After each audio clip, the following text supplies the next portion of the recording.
Welcome to Legal 123s with ByrdAdatto. Legal issues simplified through real client stories and real-world experiences. Creating simplicity in 3, 2, 1. Well, welcome back to another episode of Legal 123s with ByrdAdatto. I'm your host, ByrdAdatto. My co-host, Michael Byrd. As a business and healthcare law firm, we represent clients in multiple sectors and multiple specialties, especially healthcare. This season, we are searching for common ground for our diverse audience, and we'll be bringing in many guests to help us. This season's theme is the universal language, business. That's right, Michael. Now, Michael, I have a question for you before we actually bring on this guest who's sitting next to you. Would you call me a quiet professional? No, never. You're, first of all, never quiet, and I would say rarely professional. All right. Would you consider me unconventional? I feel like these are some softballs, and I'm going to avoid that one because I'm afraid you might say that, yes, you are unconventional because you partnered with me. That's true. And I want to stay away from that. So I'm not sure where you're going with this, but I would consider you creative, but probably more of a conventional creative. Okay. All right. You've known me for a long time now. Have you ever seen me take a direct action and recon an area?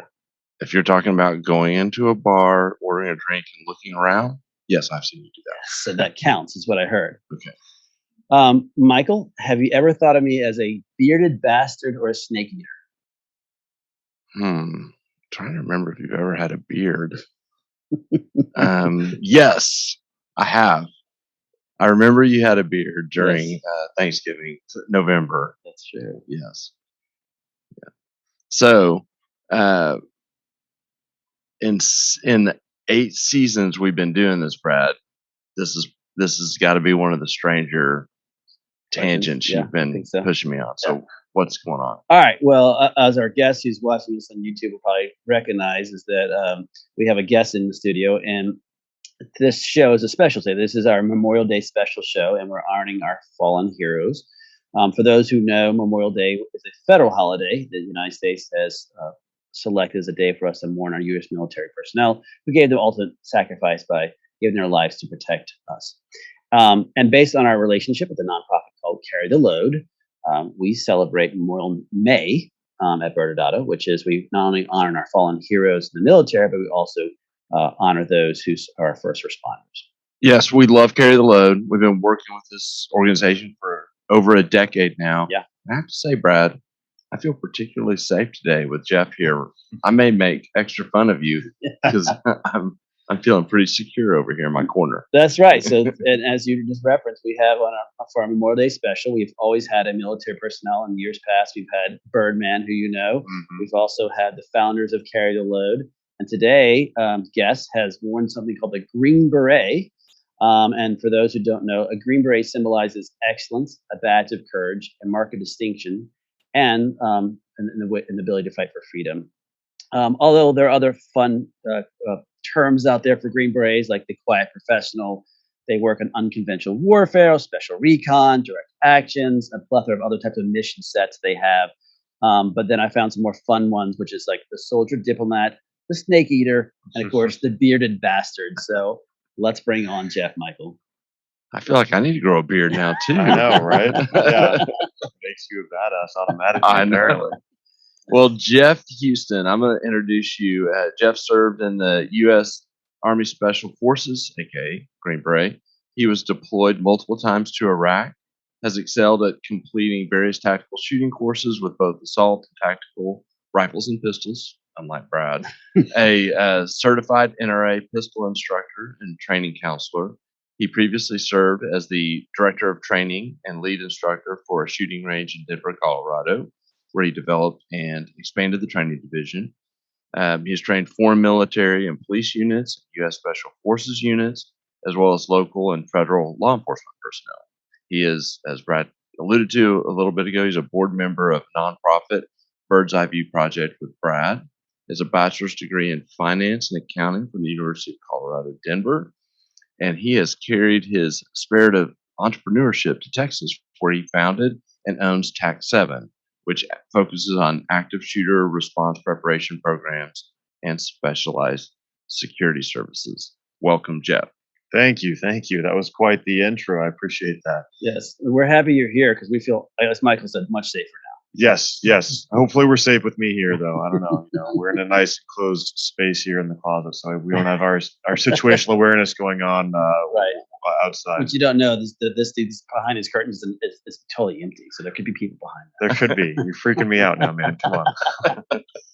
Okay, this is taking a weird turn. Let's jump and kind of start at the beginning, Jeff. And I'd love just to kind of hear your story, starting with joining the Army and your training to become a Green Beret. Sure. Yeah, great. I'll try to give you the condensed version here because it can go on and on and on. But I joined the military very deliberately. It was not something that I just did willy nilly. I was in college during 9/11/01, and I'd say that's where the thought process started. We were obviously going to war, and I was young and able-bodied, but I didn't just sign up off a whim. So I did a lot of research and interviewed several people, in special operations mostly. And I kind of quickly determined that I wanted to be in special operations. I read a lot of books, talked to a lot of people, and ultimately decided that I wanted to be a Green Beret. And then I figured out how does one become a Green Beret. There's a path to doing that. Obviously, no guarantees, but there is a way you can try out basically. So I joined the Army in 2004. Became a Green Beret, which is about a 2-year process. Made it through all the selection and tryouts, and it's a lot of training. It is the longest qualification course and training course in special operations. So while doing all this, favorite thing you ever did while training, and the worst thing you ever did while training? Oh man, favorite thing. There's just something cool about being in the woods with your buddies. There's also a lot of suck to being in the woods with your buddies, carrying a 120-pound backpack, rucksack we call it. Yeah. But looking back, those are some of the coolest times. Where you're with your buddies, you're just sucking. Everything is terrible. You're hurting, but looking back, it's like that was pretty cool. Yeah. So I think it's kind of the same. It's one of the same. It was the greatest, and it was the crappiest. But definitely went through some hardships. A lot of mental, resilience is required. Of course, you're really pushed, not just physically. Everyone's aware of the physical, things that you do that are really difficult. Whether it's getting in freezing, river water or frozen lakes, or just staying awake, for literally days, and hallucinating at the end of it. But it's really the mental side that they're really trying to do is break you down mentally and make sure that you have that mental resilience to push through everything. So that was a pretty special time for sure, going through that whole process. And then I was on a team. I was on an ODA, a special forces team, and was on a great team. Did several tours into combat and had a very positive experience, I would say, overall. Came back with all my limbs and healthy for the most part, a little banged up, but I part of me wishes I would have stayed in for longer, but at the time I was actually married, and for several reasons chose to exit, get out of the Army and finish school. So I quickly went back to school right away and was going to go into this normal kind of finance life, go into investment banking or private equity ultimately, and try to have a normal life. But that didn't happen. I finished my degree in finance and was getting a divorce right at the same time. And it was for the better.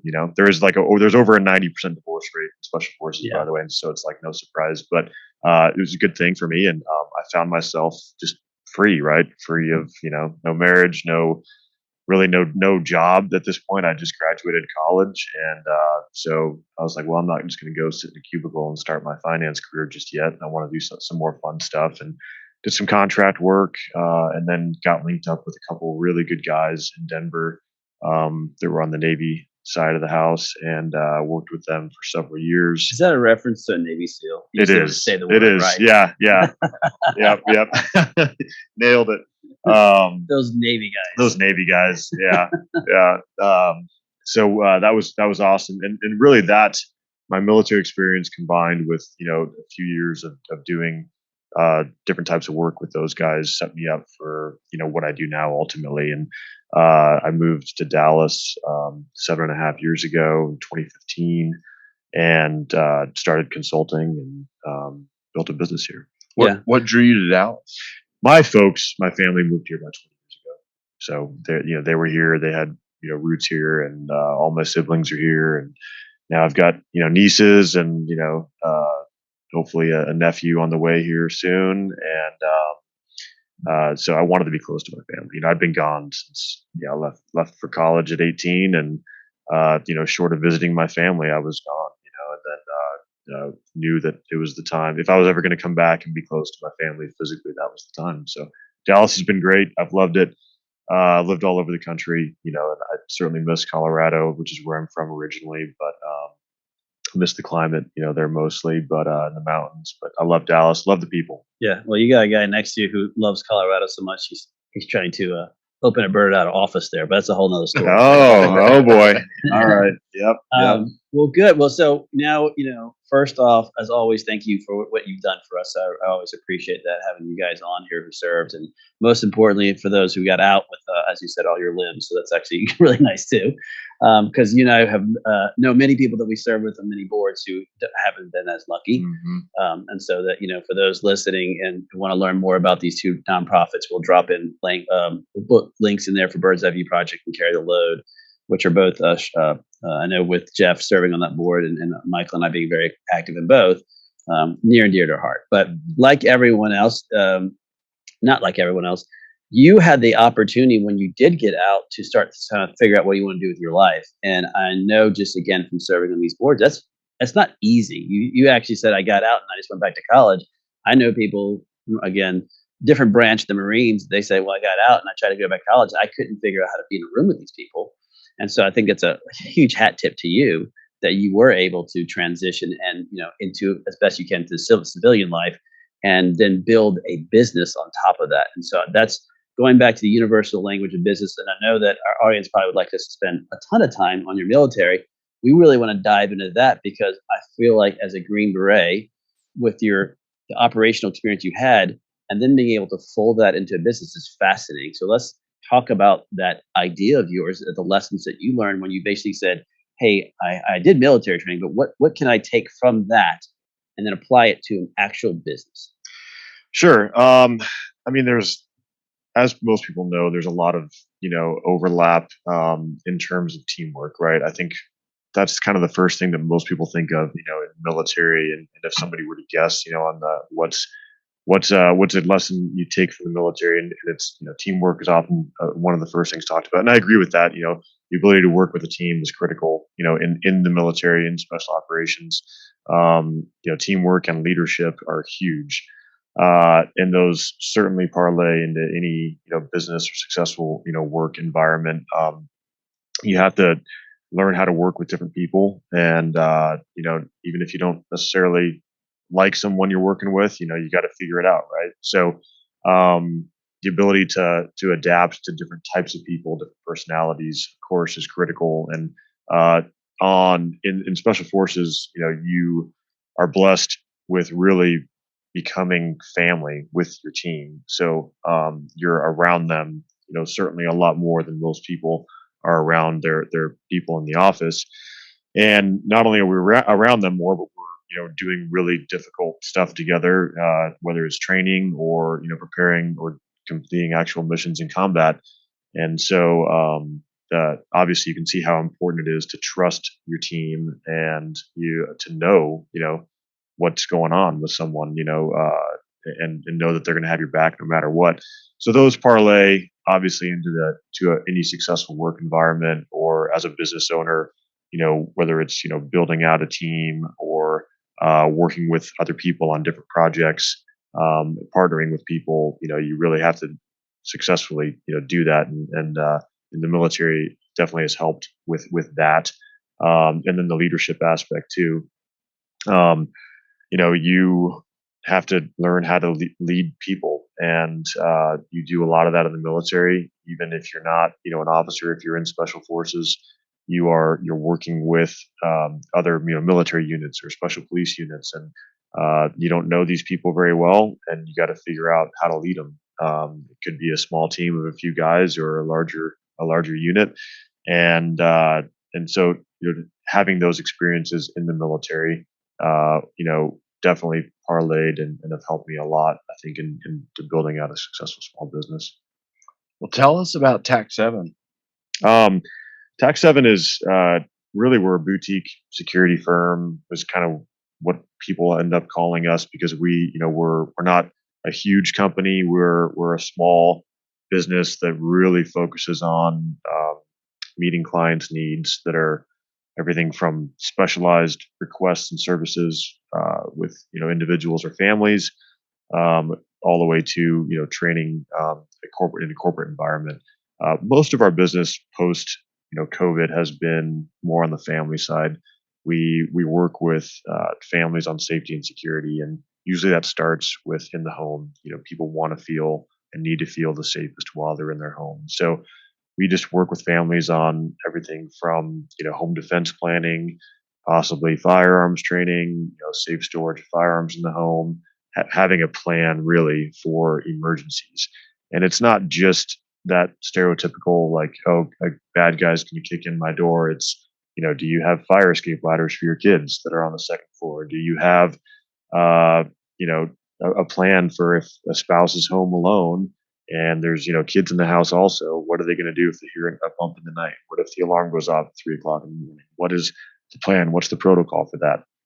And then we expand beyond the home and talk about day-to-day safety, situational awareness, being in your vehicle, and do you have a first aid kit in your vehicle, trauma kit? Do you are you prepared to deal with things if you get stranded somewhere? So it doesn't, it's not just all about hey, bodyguard work or gun stuff. It's really what's going to affect the safety or security of an individual or a family. And we don't stop, and we work with people for years sometimes and do driver's training. As our families that we work with develop, and over the years their kids get older, we might do driving stuff with them, or they're going off to college, so it's situational awareness and staying safe when you're out with your friends. So there's really no end to it. We really take pride in customizing the solution to the client. Um, on the corporate side, which was actually, speaking of business and lessons learned, one of the lessons learned uh, from the military that I definitely have had to apply is adaptation, right? And so, to your point, what does Tax 7 do? Well, we've had to adapt, because of COVID, and adapt our long-term strategies for growth, for business growth. Because I was going to grow the business more on the corporate side, doing training, like active threat response and trauma response in the workplace. But that didn't go to plan, right? Because COVID hit, so we couldn't do office training and corporate training, and so we adapted. And we just went back to our original model of working with families, and we're starting to get back into more of that corporate stuff again. But again, just have had to adapt. And a couple of things you had said, and I think, as I understand it, so obviously never having served, much less been a Green Beret, but what I read about you guys is obviously you have an educational aspect to your training, like meaning that not only can be door kickers, but you're also, as you said, you're trying to be a force multiplier. And part of that is that educational side of it. Now, as you were talking about working with these families, all I heard was how you're not just like, this is what you need to do, get in this room and we'll show up and we'll kick the door down. It's, hey, you need to be thoughtful about your security too, because we can't be here 24/7. Here are the things. And that to me, I think, and forgive me if I'm putting something in your head, but that sounds like, because I know how to educate others, I'm taking that and I'm utilizing that at the same time, obviously giving them that security. Yeah, absolutely. No, you're spot on. Foreign internal defense is one of the core missions of Army Special Forces, and you rattled off several others earlier. And a big part That of and that is snake training. eating. Yeah, biting off heads of snakes casually. Got to do that at least once a week. So yeah, you have to be able to communicate effectively, right, and teach. And that's definitely parlayed into what I do now on multiple levels. Yeah. So what's harder, starting a business or Green Beret training? They are both difficult. I will tell you that. But becoming a Green Beret, that training pipeline is pretty darn tough. I will say that for sure. But starting a business has been no small task. That's for sure. I feel blessed to be. I think I can finally call myself a successful small business owner. I started the business, and we're now really 8+ years into my business, and we're still around and doing good and still growing. So, but it's been a challenge. I will say that for sure. And any entrepreneur out there, any business owner out there, you guys included, know that there's a lot of challenges that come with starting a business and then keeping it, and not just keeping it, but growing it, because if you're not growing, you're dying, right? So. There's a lot of challenges to be had with that. I think I definitely was able to lean back on a lot of my military experience to help me get through those tough times. Also, it was a lot easier for me being really a single guy without a family. That enabled me to take even more risk, which is necessary typically when you're an entrepreneur. You need to take risk, and my appetite for risk was certainly greater because I didn't, have that worry in the back of my mind about supporting a family. I think, that's a great point, is that no matter what if you're starting a business, there is risk associated with that. And depending on what type of business you get into, it's, how much you're willing to put on the table to risk that. But I think any entrepreneur would tell you they're in it because they believe in themselves. But I can't remember. I remember reading this a long time ago, but as you said, there's a certain time frame that most businesses don't make it. And I think I heard, like, as a restaurant business, most restaurants fold after 2 or 3 months, which is crazy to think about how hard it is to get those open. So, and going back to, there is a time frame where all of a sudden you're like, oh my gosh, I've kept the lights on and I've grown. That's amazing. Yeah. And double hat tip if you got through COVID. Yes. Yeah. True. That adaptation aspect of it, and I know we've talked about this with our audience before, that what we had to do to adapt. So I won't actually go through all that, but those who, I think, is 2 things. One, that you figured out how to survive, and because of that, it made you rethink a lot of different aspects of your business to then figure out, how can I thrive now? Absolutely. You really have to. You constantly have to be assessing anyway. When you run a business, just assessing and potentially being ready to adapt, or certainly be ready to deal with problems, because things don't always go your way. But COVID threw something really different at everybody, and it required a lot of just thought and quick adaptation. And I mean, the bills still have to be paid for everybody, right? Every business owner out there knows, hey, your landlord's still going to expect that check, or you still got to put food on the table for your family and all your employees. The people that are working for you are relying on you. I don't have a lot of people working for me. We're mostly contractor based, but I've got some employees, and that's never even occurred to me. Again, going back to just that mindset, right? Like, you believe in yourself. You know that quitting is not an option. Going back to the Special Forces training, that was never an option for me. It never occurred to me. And as a business owner, I've never been like, well, I guess we may have to close our doors. That's just not an option. So you got to figure it out and work hard and grind. Yeah. So I think Michael had a good question on that, but it's funny when I talk to other gentlemen who may not have been a Green Beret, they might have had something like they were like a sea lion or something, whatever that was. And that mentality, though, when you get to that business world, that drives them as to, well, I'm 100 miles into the desert and I'm tired. There's just nothing I can do about it but walk back out of the desert. And that mentality that's not going to break me, kind of like you were saying, which is, I got this business, I'm going to figure out. And as COVID and other things push pressure on you, your mentality is, I can figure it out. I'm ready to take the fight. So that's fascinating. You got to keep faith in yourself. Yeah. Well, Michael, I kind of wanted to go into a whole Navy SEAL Green Beret piece, but I don't know if we want to get off the business. I know we have a whole strategy question for it, Jeff, too. Well, I think we'll, I guess for timing purposes, we can go to the strategy. So talk about one of your proudest business strategies or accomplishments that you think would be beneficial for any industry.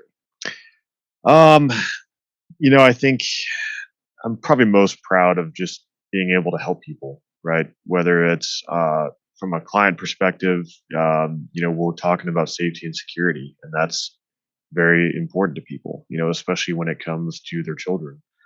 People will do anything to keep their kids safe, and we've been able to play a role into providing peace of mind for people and safety for their family. It's huge. So that's rewarding. I would say that's an accomplishment that it feels good. And same for having people on my team, whether they're contractors that are part of my regular contract crew or my employees, that have been with me for a while. It feels good to know that they're coming to work every day and doing a good job, and I just like knowing, and it's rewarding that I'm able to do that with them and for them, and I couldn't do without them. So it's a team effort. So that's always an accomplishment that I don't take lightly. And strategy wise, the biggest thing really for me has been just the people, right? The networking, the friendships. I've been very fortunate, thanks to our friend Birdman. Really, I mean, I can narrow down almost every single client of mine to stemming from him in one way, shape, or form, and that's huge. So just from a strategy perspective, just being a good person and communicating effectively with people. Really, I mean, networking. It's really about the people at the end of the day, whether it's the people you're talking to or reaching out to, or the people that you're working with or for. They matter. Yeah, that's music to our ears. Our passion statement is helping others succeed. And so, you're saying exactly how we feel about whether or not that's helping, obviously, our team, our clients, or the nonprofits that we work with. And that's what motivates us every morning. It sounds like you have that exact same motivation. Mm-hmm. Absolutely. If other people, if you're helping elevate others, then you're moving forward. Yes. Right. And it's just, and it truly is. It's funny because obviously, unlike you, you and I have talked about this before. I have this other person to lean on. I mean, every once in a while, it's a good idea, but it's that motivation as to some people, like, they're motivated by other things. I think we're all three in this room all motivated by one thing, is that people aspect, which I think, going back to where you started in the business, and you were talking about that in the very beginning of it, is that teamwork. You started off with teamwork, and then your motivation is having those other people still succeed. Throughout this entire podcast, it just shows you the element of who you are as a person. Thanks. Yeah, it's so true. People matter. Yeah. Well, let me say this first. Thank you for your contributions and your service. Thank you. Very grateful. Thank you. I appreciate that. I mean, I'm happy and proud of what I've done, but I couldn't have done it without the support of people, of everybody, right? Whether they're other veterans or just people like you guys that are supportive, and everything you guys do for Carry the Load and other Bird's Eye View Project and other veteran charities. Sorry to interrupt you there, but happy. Thank you. Absolutely. And it just is apparent. We've seen this time and time again. Those who've served our country model servant leadership and how they run their businesses, and it's very inspirational and encouraging to us as business owners. We're grateful that you joined us today. Yes, and happy to be here. Yeah.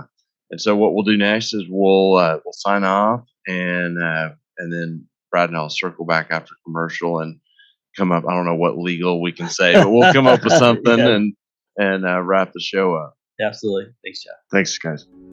Many business owners use legal counsel as a last resort rather than as a proactive tool that can further their success. Why? For most, it's the fear of unknown legal costs. ByrdAdatto's Access Plus program makes it possible for you to get the ongoing legal assistance you need for one predictable monthly fee. That gives you unlimited phone and email access to the legal team. so you can receive feedback on legal concerns as they arise. Access Plus, a smarter, simpler way to access legal services. Find out more. Visit ByrdAdatto.com today. Well, welcome back to Legal 123s with ByrdAdatto. I'm your host, Brad, my co-host, Michael Byrd. Now, Michael, this season we are searching, as you said, for common ground, and our theme is the universal language, business. Yep. Audience members, yeah, it's just the two boring attorneys now because the Green Beret had left the room. How amazing. I mean, first off, audience members, Jeff's the nicest guy ever, just in general. But you can't tell either by his voice or by the camera if you're watching. He's a big man. Yes. he's a really big guy. And it's great to have someone who's so unique and nice like that, who then obviously served in our armed forces, but then obviously his belief is obviously helping others succeed in some capacity.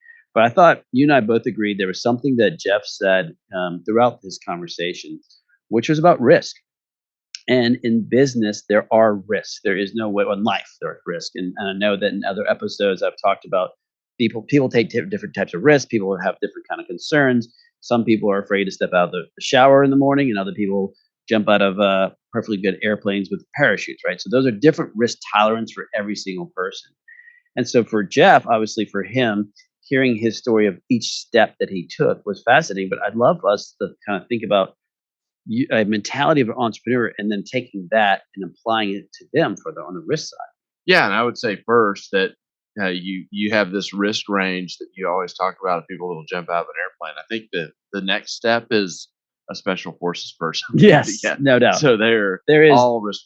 Just jumping in the airplane and then jumping in the airplane with 200 pounds strapped to your body and into a bad territory. Yes. Yeah. So it's what I love about talking about risk in terms of giving legal advice is it helps us marry, what are the laws which create risk to the personality type. Yep. And so I would say, generally speaking, entrepreneurs are risk takers. Absolutely. To a degree. So they're going to have some risk tolerance, but even with entrepreneurs, there's going to be a wide range. Yes. And so, just by having a business, there's risk there with your employees, there's risk with people you do business with your customers.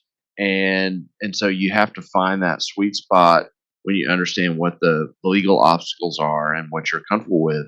And then you are really accelerating your risk if you go into a regulated industry like healthcare. Sure. And there's many regulated industries that have their own special things. But using healthcare as an example, you have to have some risk tolerance because you're living as a business in a world of gray. And so if you're not a risk taker and you want that control or certainty of your outcome, you're really going to be narrowed on kind of your legal choices and your legal paths on how you set things up. And one other takeaway that Jeff said, though, is obviously being special forces, he's used to risk, but there are different types of risk. There is business risk. How do I risk a business? And then you still have to internally, personally, or take that towards your family. And he had mentioned that because he's a single guy right now, he felt like he could take even higher risk. And that's just an application of internally. What are the internal burns that you have to worry about on top of that? And so every entrepreneur needs to look at it from, is this a business risk? And then how much of my personal wealth and assets am I willing to put on the table to risk this? I think you and I both can relate. Yes. When we started ByrdAdatto, we're like, yes, we got this. We're going to go for it. And we want to feed our families. Yes, those are important elements. But Michael, you're not saying that we should have Green Berets now because we started our own business, are you? Well, I don't know. Is that possible? I think we can buy them and then everyone make fun of us. Yeah, okay, we'll pass. Michael, I think I just want to have one more shout out to all our veterans for your service, all our first responders, and of course everyone. With Memorial Day weekends coming up, spend some time and remember to honor those who did serve and gave the ultimate sacrifice by providing our freedom. Brad, as a Memorial Day special, I will agree with everything you just said, and I'm not going to make you put your earmuffs on. So, yes, veterans, thank you very much for all that you've done. ByrdAdatto is providing this podcast as a public service. This podcast is for educational purposes only. This podcast does not constitute legal advice, nor does it establish an attorney-client relationship. Reference to any specific product or entity does not constitute an endorsement or recommendation by ByrdAdatto. The views expressed by guests are their own, and their appearance on the program does not imply an endorsement of them or any entity they represent. Please consult with an attorney on your legal issues.